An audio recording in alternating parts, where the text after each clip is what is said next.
From the CISO Series, it's cybersecurity headlines.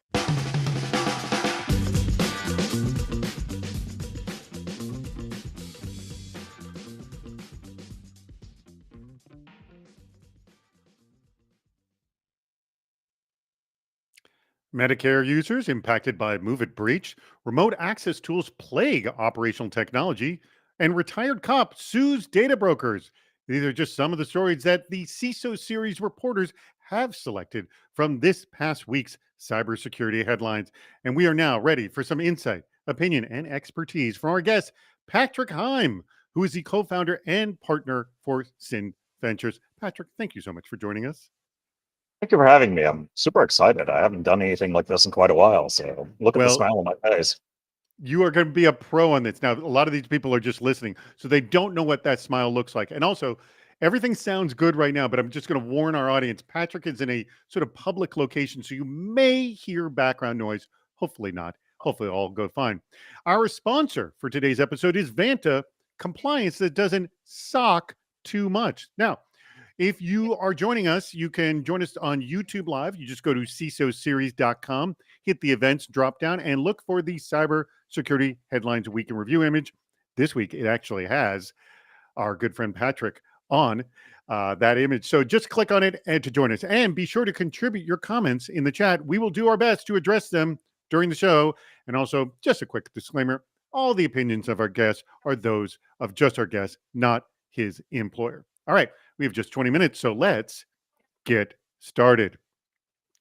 Wisconsin Medicare users had information leaked in MoveIt breach. So more fallout from the MoveIt breach of last year. The Centers for Medicare and Medicaid Services, or CMS, which is a federal agency that manages the Medicare program, as well as the Wisconsin Physicians Service Insurance Corporation, or WPS, said on Friday that they have begun notifying people whose personal information leaked after hackers exploited a vulnerability in the MoveIt software. The discovery follows a second investigation into the breach. That's key. Second investigation that was conducted by the WPS in May after receiving, quote, new information about the breach. All right, Patrick. Sometimes small stories like this tend to get overlooked in the news cycle. So no disrespect to the people of Wisconsin, but this appears at first glance to be a local and isolated case. Tough cheese, right? Sorry about the Wisconsin pun, but the leak was discovered after a second investigation, which begs the question, how many additional investigators can any organization contend with, given the enormous costs of defending against or recovering from events such as what happened to MoveIt? Yeah, I'm going to take a bit of a tangent. It's really interesting. This is a pattern we see over and over again, and it really has me rethinking vulnerability management. I mean, at the end of the day, you have operational practices for identifying and remediation, but it's a systemic issue, I think, that we're dealing with here. And in the case of MoveIt, I can't remember. I think it was like a 0-day of exploit. I don't know. I don't think there was any fault necessarily on the part of the organization for applying the patches in the timely manner once out there. But that is still a problem. And it's a problem that's persisted for the last 30 some odd years. And yes, I'm that old, so in cybersecurity. So it's like vulnerability management really needs to be rethought, especially given what we anticipate, which is that the rate of discovery of new vulnerabilities, 0 days, whatnot, is going to accelerate because, quite frankly, the AI tools that are available now are probably more empowering to creative attackers than they are to defenders in many cases. So it's going to get faster. It's going to get deeper, is my view of it. And we need to completely rethink. I think the waiting for vendors to provide patches and applying them in like a 30, 60, 90-day time period, I think that luxury, that commonly accepted best practice, I think we need to break out of that and come up with something new.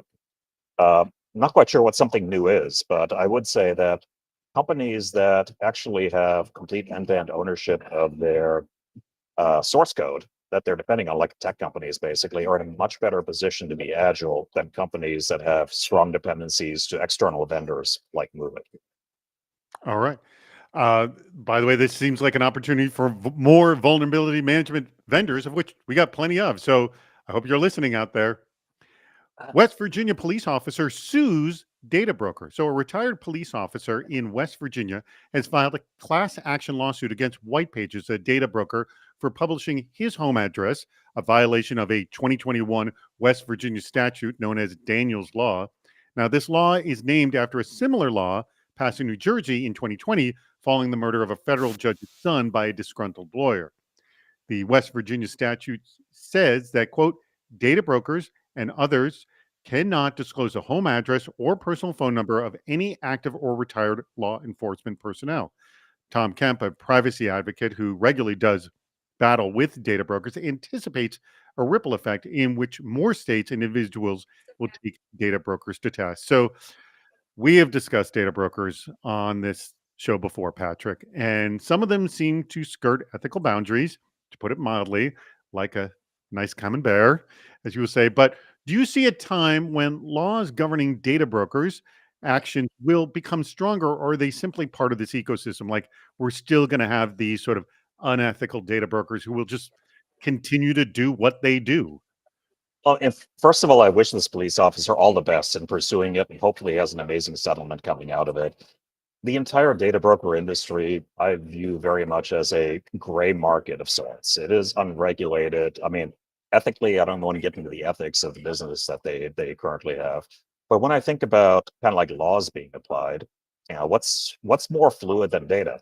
If I'm an evil data broker, not saying they're all evil, but if I'm an evil data broker and somebody passes a law, I just shift to a jurisdiction where they can't enforce that law against me, still continue my business. So it's like I'm not sure that the laws will really impact the data brokers. If I think about solving this problem at a macro level, we may want to think about how do you disrupt the customers of the data brokers? How do you disrupt the revenue opportunities that they have? And in like a drug dealer analogy, I think in general you'd want to hold the drug dealer, not the consumer, accountable. But this may be one, given the fluidity, where if somebody is benefiting from doing business with a gray market data broker, it may be better to go after them and try to disrupt the underlying business model. So, not quite sure exactly kind of like what the right intersection point is, but it feels like they pop up like mushrooms. You can sign up for services. I personally sign up for a service to remove my personal data from data brokers.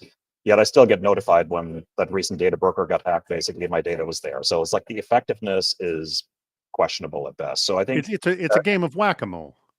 it's a game of whack-a-mole because you just copy. Again, data is fluid. Again, if I want to be an evil data broker, I copy the data set and reincorporate under a different name overseas somewhere. So you can keep chasing me.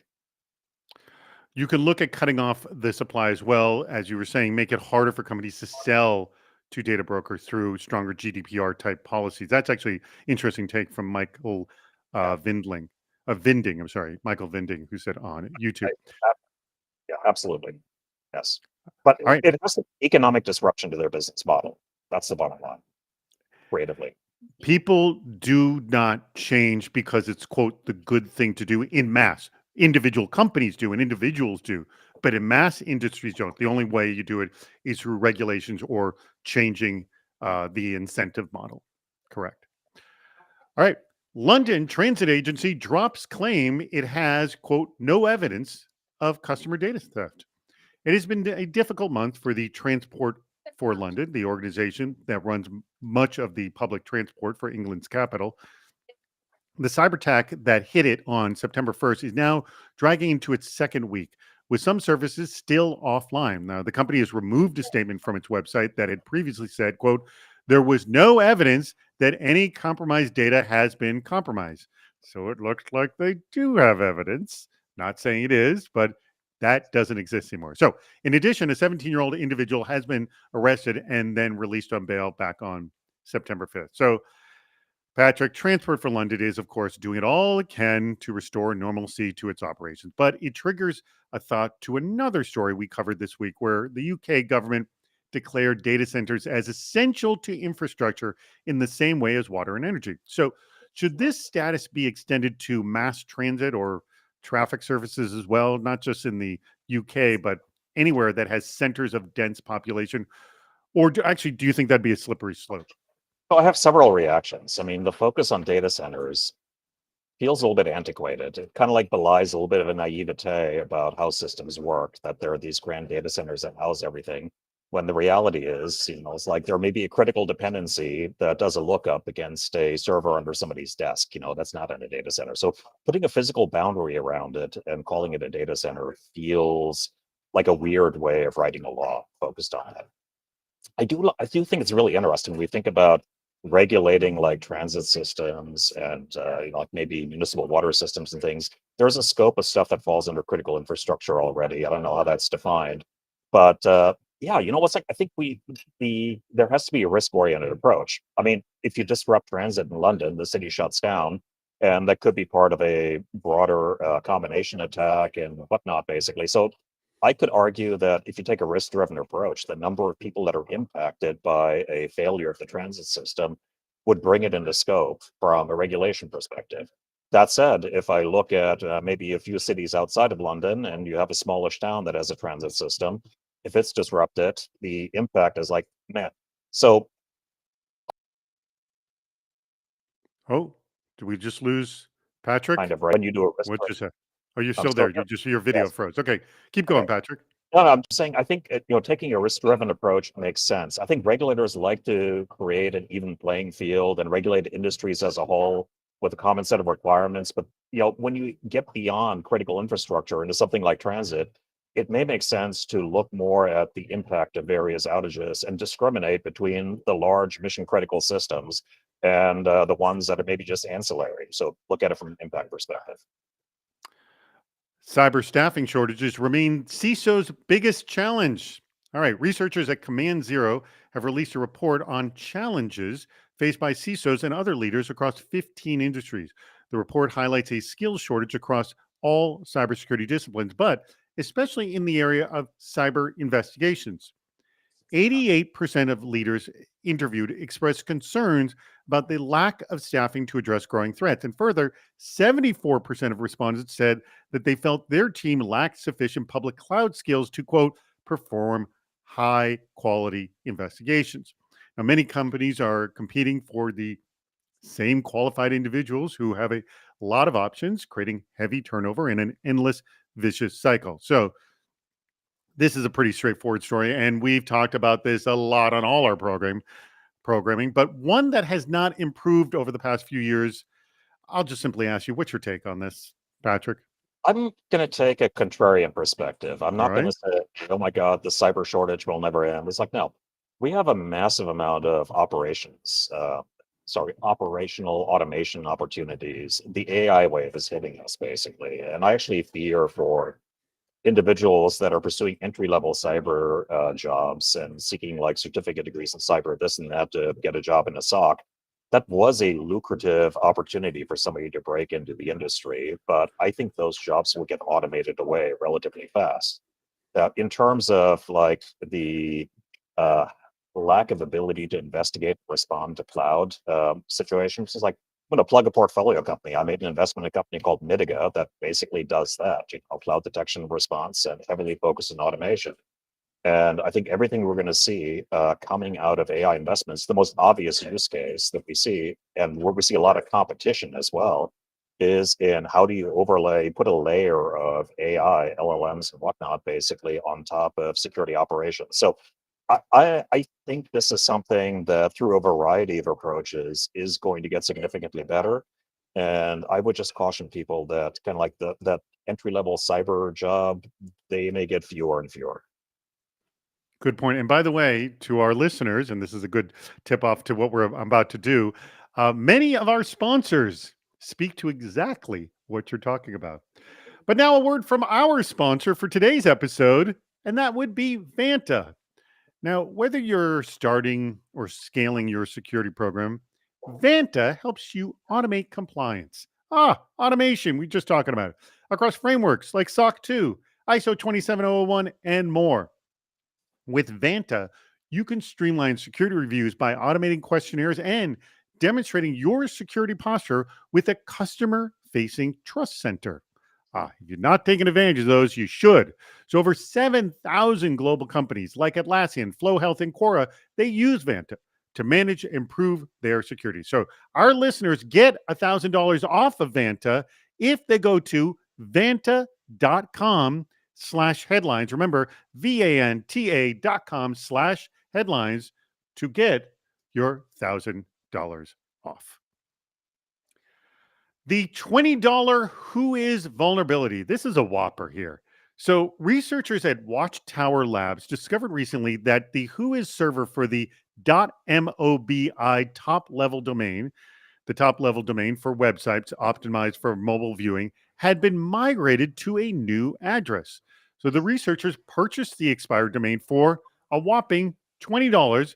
What they discovered was that millions of systems, including cybersecurity firms and mail servers used by governments, militaries, and universities, were still querying that expired old domain.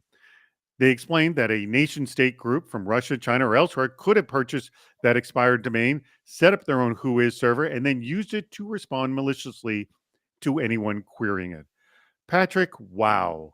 Someone clearly forgot to close the door, and I would say lock it. We've discussed this when it comes to employees leaving a company, but their access to that company remains active. This happens all the time. But here we see a vital piece of internet infrastructure exposed. What thoughts do you have when you read this? Because this is kind of scary how potentially big it could be. Yeah, I'm a bit of a sci-fi nerd, and this kind of reminds me of The Hitchhiker's Guide to the Galaxy, the one point where the whales fall towards Earth, and the one thing that goes through their mind is, "Oh no, not again." And we've been dealing with domain expiration, I don't know, 30 years, something silly like that, basically. And it's just depressing that it's an unsolved problem. It's probably a technology failure, it's a process failure. I'm guessing as they do the forensics around the notifications, the registrar sent like a billion different emails saying your domain's about to expire. And I know they have guarantees and plans and whatnot, but this feels like a very deep failure from a human process perspective. But still, it feels like something that we should not be dealing with anymore. This is buggy and horsewhip type stuff from the last century. That it's really sad to see it coming back. Yeah, it's a little depressing. And I actually want to call back to our previous story about the skills shortage because we did actually get a few interesting comments here from CCL. I think the issue is more with the skills shortage exacerbated by impractical requirements. Entry level job must have a CISSP. We've done this. The classic one that we see all the time is must have. Oh, here also MR's comment: AI won't replace a tier 3 analyst. We're saying tier 1, yes, but or the incident response team, as there is still a need for human coordination and communication. Patrick, go ahead, comment on that. Comments on that. I would say the first one, the unreasonable job requirements, is quite interesting because I think and this is going to be me getting really deeply philosophical. The US economy used to invest in workers. It's like coming out of the 1950s. You have loyalty to your employer. There's a social contract. They invest in you. Everything is amazing. People are lifetime employees sometimes. Exactly. All that's broken nowadays. So it's like I looked at this question and was scratching my head is like, why? Because I have a daughter who's looking at applying for, like entry level jobs and having a hard time. They all require experience. And it's like, why is that? Because nobody really wants to invest anymore in training and bringing people up to speed. Because of the high degree of mobility, they view that investment as at risk. So they'd rather just acquire somebody who has the skills. That's really dysfunctional for a society. The other comment around like tier 3 SOC analysts still being required, I think you're absolutely right. I mean, that's not entry level. These are people that are more skilled. But even them, it's like we recently invested in a company called Conifers. They do AI-driven SOC automation, and they do things like automated reverse engineering of PowerShell scripts and whatnot as part of their forensic work, part of the analysis they do using LLMs, and it works. And so even the need for some of the higher skilled analysts, basically, I believe is going to decline relatively rapidly. I'm cautiously optimistic and also a little bit scared around the job displacement that's going to be caused by some of these AI tools. But I also want to stress there are jobs that exist today that simply did not exist 2, 3, 4, 5 years ago. So that's everyone says, "Oh, we'll lose our jobs." Good, yes, because a whole new slew of jobs are going to appear Absolutely. with great demand. Let's go to our next story. Remote access tools plague operational technology. Now, according to a new study by Clarity's Team 82 that looked at over 50,000 remote access enabled devices, businesses frequently use non enterprise grade tools on networked operational technology devices. Now, these lack central management and visibility for OT network admins. The study found that 79% of organizations use two or more remote access management tools that don't meet enterprise security standards, often consumer offerings without multi-factor authentication or just discontinued software still in use. That is very, very popular with OT. So this is the type of story where Rich Stroffolino would look over his metaphorical glasses, but Rich is not here. I can really look over my metaphorical glasses in a school marmy way and say businesses or their people are using unsafe devices. 79% is a big number. How can we turn this around? So there I am. I had to keep them on to read the prompter, but there I am looking over my real glasses, not metaphorical. All right, how are we turning this around, Patrick? Yeah, I think there are a class of security problems that can be solved by security investments, security band-aids, by layers. And then there are a class of security problems that just have to be solved by rethinking the infrastructure. And this is analogous to if we look in the new world of Kubernetes and how we manage the cloud. It's like it's architected, and hopefully by now, basically, you're not SSHing into servers anymore. Basically, it's all basically driven programmatically. It's being run via APIs, their cloud management consoles. So it's like we already see the future in terms of cloud infrastructure, how this could and should be done.